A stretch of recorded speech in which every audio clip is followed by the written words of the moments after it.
Hola, yo soy Camila Zuluaga y esto es La Intérprete. Hoy en La Intérprete mi compañero Sebastián Nora y yo vamos a seguir hablando del coronavirus, porque ¿de qué más podemos hablar en este momento en el mundo, Sebastián? Y también, Camila, mezclarlo con economía, porque la gente se muere de coronavirus, pero a largo plazo una crisis económica pues desemboca en muchas muertes. Y eso es lo que se nos viene, ya lo han venido anunciando, la crisis económica no solo para América Latina, sino para el mundo. Y es que la primera reacción de los países para protegerse del virus, pues haciendo caso a las recomendaciones de la OMS, la Organización Mundial de la Salud, y siguiendo casi que una reacción intuitiva de supervivencia, fue aplicar medidas severas de aislamiento. Digámoslo así, se le puso candado a los países, se cerraron las fronteras. Y Colombia fue de los primeros. Digamos que la sociedad, Camila, cerró filas para acompañar estas medidas y con los días se fue construyendo, fue cuajando, digamos, una idea en un bloque mayoritario de los formadores de opinión del país, según el cual había que priorizar sí o sí la salud por encima de la economía, que ese sería el camino más seguro para salvar vidas. Nos pusieron a elegir o las vidas o la economía, según ellos. Las medidas extremas de aislamiento, pues en Colombia provocaron una contracción inmediata y notable de la economía.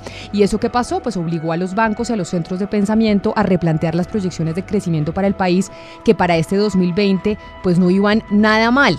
Siempre se nos decía, Colombia va mejor que cualquiera en el vecindario. Y pues viendo los efectos devastadores que tendría en la economía este confinamiento de 2 o 3 meses, es que no sabemos. Según Claudia. Según la alcaldesa de Bogotá, varias voces en los últimos días han salido a criticar ese supuesto dilema, Sebastián, entre salud y economía, lo que usted decía. Pues sí, Camila, está bien que recordemos que la crisis económica que viene pues no es una cuestión de que unos cuantos banqueros ricos van a perder dividendos o acciones, no.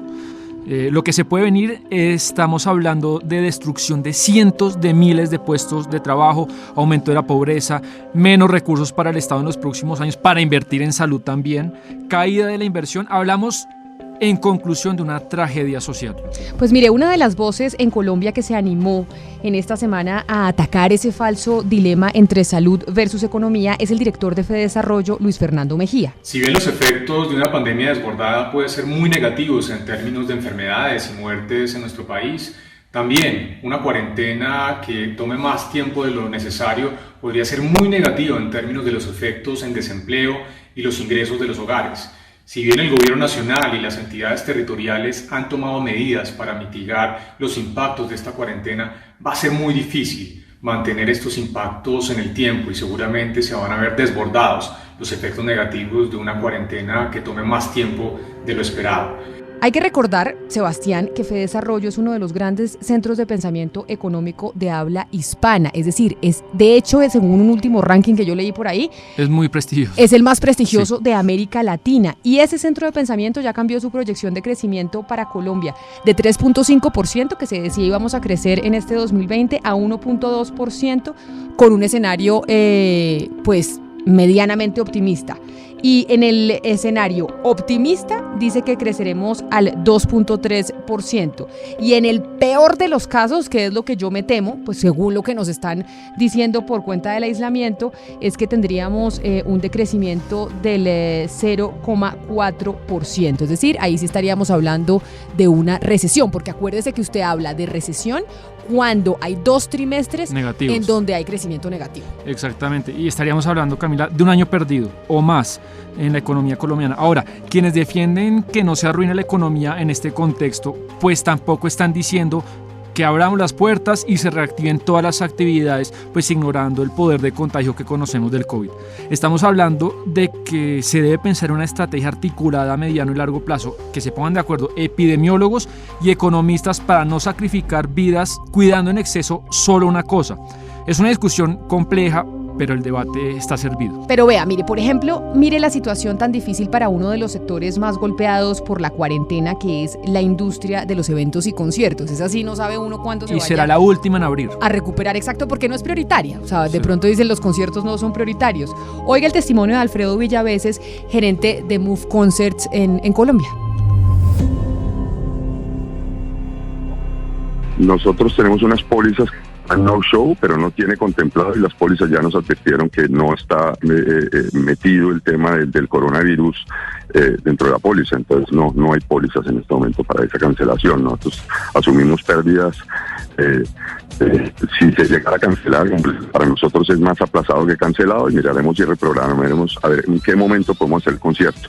Cancelado, por ejemplo, hasta el momento Norah Jones con el tema de las marchas. Nosotros teníamos lo mismo que Federer, mirando a ver dónde reprogramamos. En el caso de Norah Jones fue cancelado hasta ahora, vamos a ver que se devolvió el dinero, pero en el caso de Kiss, por ejemplo, que es una taquilla como de 8.000 millones de pesos, pues se va a tener a la gente en hold mirando la reprogramación.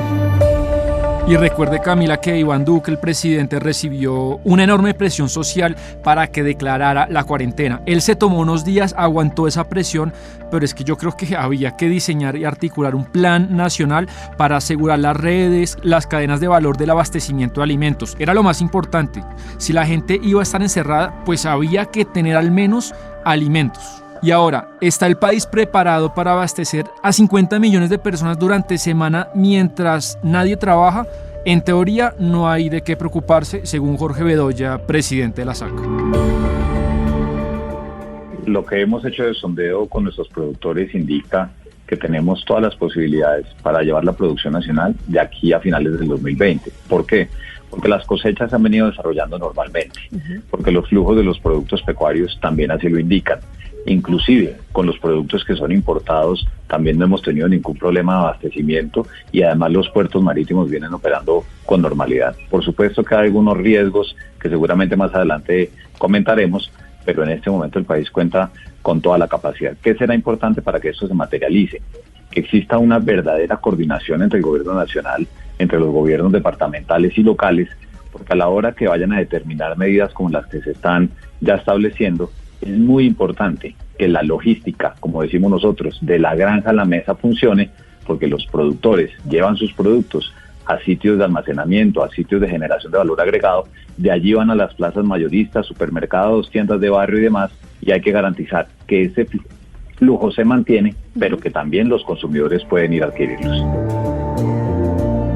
Incluso después de oír al doctor Bedoya, la demanda de alimentos ha aumentado mucho con el confinamiento, y el mercado interno pues ha respondido bien, eso hay que decirlo. Claro, pues es normal, ha habido escasez en algunos productos, pero pues eso es lógico. El aumento de la demanda, por ejemplo, en Curabastos, el mayor centro de alimentos del país, es enorme. Escuche lo que dice Nelson Darío Ramírez, el gerente de abastecimientos de la central de abastos más grande de América Latina. Relación con los promedios de abastecimiento que registra la corporación en días que no teníamos la alerta por coronavirus ni se había decretado la emergencia, pues nosotros manejábamos unos promedios. Ejemplo, para el día de hoy manejábamos un promedio de 7.200 toneladas comercializadas día, y resulta que hoy comercializamos 9.455. Eso determina que lo que acabo de explicar el doctor Bedoya, hay una plena articulación del sector productivo agropecuario, aclarando la diferencia que usted hizo en relación con los productos procesados, que está garantizando ese abastecimiento. Para mañana tenemos, porque los días se comportan de manera diferente para el abastecimiento en barrios a través de toda la redistribución de alimentos que tiene la ciudad, tenemos un registro de 11.815 toneladas. Pues es una muy buena noticia. Y digamos, sí, el mercado interno puede garantizar alimentos para todos en esta etapa, y la preocupación pasa a ser, Camila, ahora la liquidez de las empresas. Hemos asistido a un derrumbe inmediato de la oferta en casi todos los bienes y servicios. Para la mayoría de empresas, si no hay flujo de caja, es muy difícil pagarle a sus empleados, a las nóminas. Y pues todo el esfuerzo del sector público y privado debería pensarse para preservar la mayor cantidad de puestos de empleo posible. Por eso escuche al ministro de Industria y Comercio, José Manuel Restrepo, que explica en qué consiste el primer plan de acción del gobierno, que tiene 16 billones de pesos destinado para esto, y está pensado para atender 3 necesidades básicas. Mire, la primera, provisiones para el aislamiento; la segunda, atención a vulnerables; y la tercera, la reactivación de la economía. Yo creo que la primera prioridad ha sido el tema de atender el tema de salud, es decir, atender la emergencia sanitaria. Por eso, de los 16 billones de pesos que hemos destinado, 6 han ido al sector de la salud para preservar, darle fuerza, para que tenga la capacidad suficiente para enfrentar el impacto de lo que viene a continuación. En segundo lugar, cómo garantizarle lo básico, el aprovisionamiento básico, a los menos favorecidos, a los más vulnerables. Allí se han destinado casi cerca de 10 billones de pesos. ¿Cómo? Con giros adicionales a los programas de Familias en Acción, Jóvenes en Acción, también en una red de ingreso solidario, todo lo que se llama una red de ingreso, el programa de ingreso solidario para esos independientes, esos informales. Eso es lo que más ha costado en esta primera etapa y es muy importante porque es la garantía de que la población más vulnerable no va a ser severamente afectada. Y en simultánea con eso está el programa de lo que llamaríamos sostenibilidad de empleo, que busca ¿qué? En esa reactivación inteligente, dar el máximo posible de liquidez en este momento para mitigar el impacto. Y acá en esta tercera etapa de la que habla el ministro, pues Camila, el papel de los empresarios es capital. No solo deberán ellos lidiar con un momento pues de angustia y drama, pues muchos de ellos están jugando su patrimonio personal en la quiebra, sino imagínese, Camila, usted aguantar con la presión pues de tener a cuestas la responsabilidad de cientos de familias, de las bocas de los hijos de sus trabajadores. Pues tendrán que apelar al sacrificio y a la creatividad buscando fórmulas para aguantar hasta que puedan volver a generar ingresos propios. Dos ejemplos, mire, muy notables sobre empresarios que se están reinventando son Rodolfo Hernández, quien fue alcalde de Bucaramanga, y el de Jansen Estupiñán, gerente del centro comercial El Gran San. La verdad es ejemplar lo que esta gente está haciendo. Todos los funcionarios de HG Constructora están en la casa, haciendo la cuarentena, porque es la única manera de detener esta enfermedad. Eso es lo que dicen los epidemiólogos, que le estamos diciendo, vaya, nosotros le seguimos pagando el sueldo como si estuvieran trabajando. Eso es lo que estamos haciendo. Los que tengan vacaciones, pues les prolongamos. Unos, los que tenían vacaciones, se fueron a vacaciones voluntariamente y los que no, están en sus casas tranquilamente, garantizándoles el sueldo, garantizándoles todas las obligaciones laborales para que no tengan ningún problema. Nosotros hemos sido juiciosos, hemos hecho una tarea juiciosa y tenemos un fondo de imprevistos muy bueno, que muy seguramente nos aguante para vivir 2-3 meses sin ningún problema, tanto los empresarios como el sostenimiento del centro comercial. Y desde acá los aplaudimos, realmente admirable, pero también tenemos que decir, Camila, que estos casos no representan la realidad del empresariado colombiano. Hablamos de un mercado laboral con muchas grietas, sabemos ya que más del 80% del empleo pues lo ofrecen pymes, pequeñas pymes, que no tienen el capital para hacer estos sacrificios que acabamos de oír. Pero ¿cómo se puede hacer? ¿Cómo hacerlo? ¿Qué debe hacer el gobierno para ayudar a soportar esa caída del flujo de caja de las empresas? Es lo que se preguntan muchos. Y la respuesta es que, en principio, el presidente Iván Duque dispuso un gran paquete de medidas a través del decreto 444 del 21 de marzo dentro de la declaratoria de la emergencia económica. Y también el DNP determinó y diseñó pues la devolución del IVA a las familias de estratos 1 y 2 que empezó pues hace muy poco. Sí, y son grandes planes que ojalá ayuden. Y pues hablando ya de las empresas, la principal herramienta será confiar en la capacidad y solvencia del sistema financiero. Los bancos, Camila, como sabemos, articulan las decisiones y expectativas entre ahorro e inversión. Y con la ayuda del gobierno, pues se tendrá que refinanciar créditos y recapitalizar a las empresas que están en apuros. ¿Está ahora entonces el sistema financiero colombiano en condiciones de hacer eso, Sebastián? ¿Qué tan fuerte está nuestro sistema financiero? Eso, escuche, nos lo cuenta Jorge Castaño Gutiérrez, superintendente financiero. El mensaje es de total tranquilidad. Hay un sistema financiero que tiene una capacidad muy fuerte de soportar este nivel de estrés. No están en riesgo ni en peligro los ahorros de los colombianos. Eso es un parte de tranquilidad en lo cual la regulación prudencial, la supervisión, hemos venido avanzando con la industria en la gestión de riesgos y hoy el sistema financiero está mucho mejor preparado para sufrir tensiones como la que estamos viendo. Es muy difícil poder establecer un periodo de supervivencia en términos de meses porque depende de múltiples factores. Claro, la cartera es uno de los principales activos del sistema financiero, pero no es el único. Tenemos inversiones en el sistema financiero, tenemos inversiones en títulos de deuda, están las demás actividades que se desarrollan en Centroamérica, que en los balances de los bancos también se expresan de alguna manera, no solamente en dólares, sino que también le dan alguna estabilidad al comportamiento del sistema. Entonces, el efecto es mixto, si lo podemos ver de alguna forma. El sistema financiero está bien capitalizado, el año pasado fue un año de muy buenas utilidades, y la densidad de utilidades que se capitalizan están cercanas al 60% aproximadamente. Muchas personas, Camila, criticaron parte de este decreto, decían que esto era una suerte de plan de rescate de los bancos parecido a lo que pasó en el 99, lo cual hay que decir que no es verdad. Como acabamos de oír, el sector financiero ahorita goza de muy buena salud, tiene mucho dinero. La idea de esto es a través de los bancos financiar a empresas en aprietos, que en condiciones normales pues nadie les prestaría porque en los análisis de riesgo pues no saldrían favorecidas. Oiga, Camila, a Santiago Castro, que es el presidente de Asobancaria, contando qué se hará con estos recursos.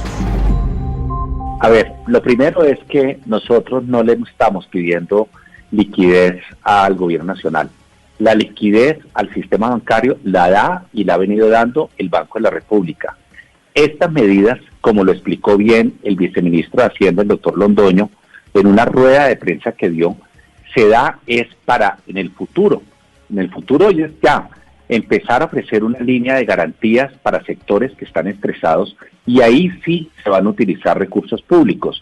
¿Pero en qué se utilizan? Para capitalizar el Fondo Nacional de Garantías, que es una entidad del Estado, y a través del Fondo Nacional de Garantías, con ese apalancamiento, obviamente la banca sí puede ofrecer unos préstamos a sectores estresados bajo unos niveles de riesgo que normalmente no lo harían, porque no cumplirían los requisitos mínimos.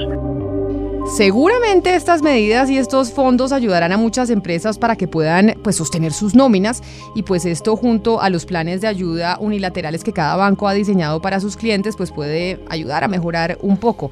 Sin embargo, para algunos economistas, Sebastián, como es lógico, pues esto no será suficiente para contener la magnitud del golpe que el coronavirus nos va a dejar en los bolsillos. Sí, porque en el fondo le pueden dar créditos bajitos, pero en el fondo es deuda que usted acumula y si no ingresa. Y estos economistas, algunos, creen que se necesitan medidas mucho más agresivas para salvar al aparato productivo y no tener niveles de desempleo del 18 o 20%. Oiga a Luis Carlos Reyes, él es director del Observatorio Fiscal de la Universidad Javeriana, tiene una propuesta audaz que según él ya otros países europeos la están aplicando. Las promesas de crédito que ha hecho el gobierno a las empresas con motivo de la crisis del COVID-19 son insuficientes. Ninguna empresa tiene sentido económico ni es sostenible por mucho tiempo endeudarse, así sea una deuda al 0%, para financiar un negocio que lo único que está haciendo es dar pérdidas. Lo que se necesita es una medida que ya han tomado otros países del mundo, y es subsidiar los costos de nómina de las empresas que se comprometan a no despedir a ningún empleado. En algunos países europeos se han anunciado subsidios gubernamentales y subsidios, no préstamos, de alrededor de entre el 80% y el 90% del costo de la nómina. Es importante que no se despida a estos trabajadores, que no se quiebren estas empresas, porque si permitimos que eso suceda, claro, en algún momento se va a recuperar la economía, pero empezar a reconstruir todas esas relaciones laborales, todas esas empresas, va a ser una cosa mucho más complicada que haberlas puesto en el coma inducido que necesitamos ponerlas ahora. Y pues después de escuchar los testimonios, las voces, las preocupaciones sobre la economía, sí vale la pena, Sebastián, que cerremos la intérprete del día de hoy, pues discutiendo sobre ese falso dilema que nos han querido montar, y es que es o economía o salud, escoja entre economía o salud, y resulta que es que si se frena la economía del todo, pues tendremos también muchas generaciones afectadas por cuenta del hambre. Es que también la pobreza, una economía frenada genera y tiene repercusiones enormes.